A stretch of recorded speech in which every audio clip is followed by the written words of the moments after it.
Topic हमारा बेटा correlation रहेगा। कोरिलेशन सहसंबंध हिंदी में बोलते हैं इसको। सहसंबंध का मतलब है जब आपके पास दो वेरिएबल फैक्टर होंगे और उन वेरिएबल फैक्टर में कहीं ना कहीं रिलेशनशिप आपको मिलेगा।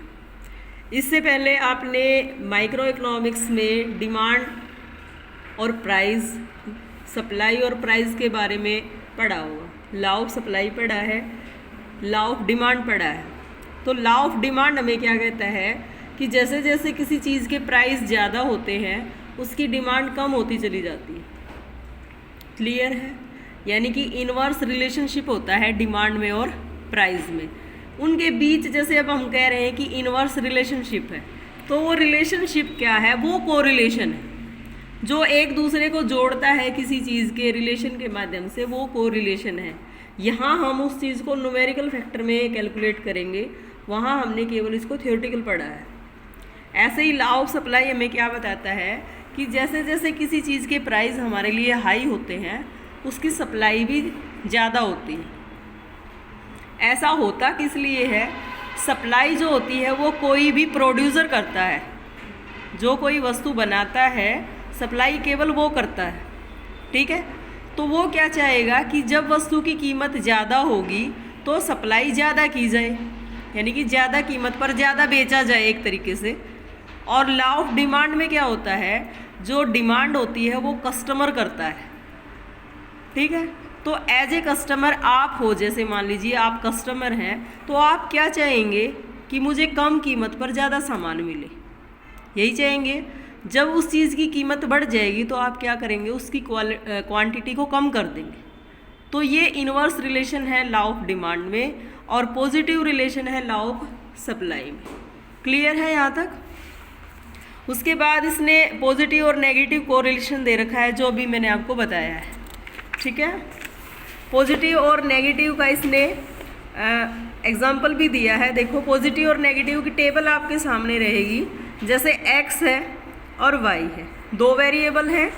एक्स में इंक्रीज है तो वाई में भी इंक्रीज है। ये कैसा रिलेशन है? पॉजिटिव। भाई एक में पॉजिटिव है तो दूसरे में भी पॉजिटिव है, यानी कि एक इंक्रीज है तो दूसरा भी इंक्रीज है। जैसे लॉ ऑफ सप्लाई हमारा है कि प्राइस अगर इंक्रीज है तो आपकी सप्लाई भी इंक्रीज है। क्लियर? ऐसे ही आपका नेगेटिव रिलेशन है कि एक चीज़, ये आपको पॉजिटिव के दोनों दिखा रखे हैं।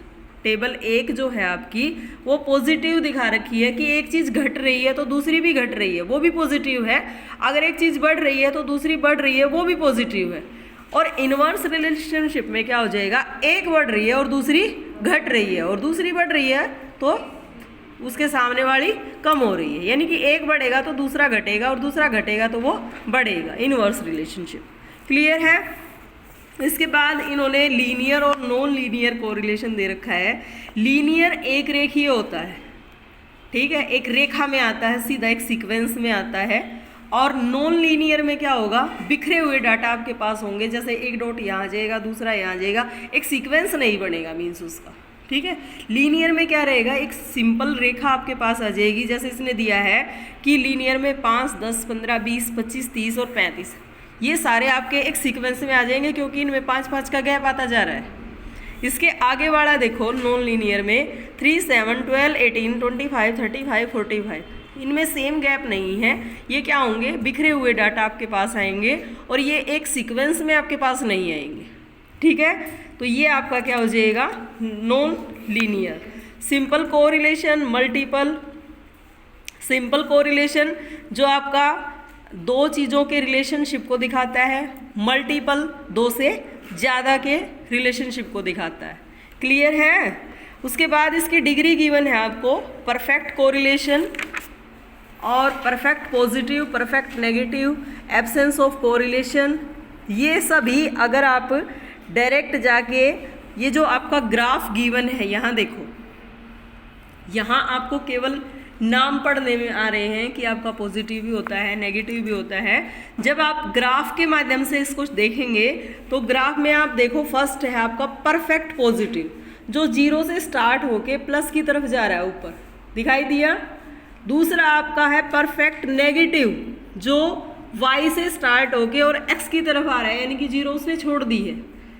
और थर्ड है आपका पॉजिटिव। पॉजिटिव एक सिंपल रेखा, यानी कि पॉजिटिव की लाइन सिंपल रहेगी, उसके आसपास का जो डाटा है वो पॉजिटिव रहेगा।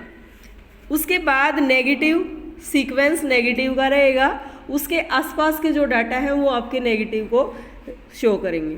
नो रिलेशन, नो रिलेशन में जिसमें कोई भी सीक्वेंस आपके पास नहीं है। क्लियर है? यहीं तक करोगे।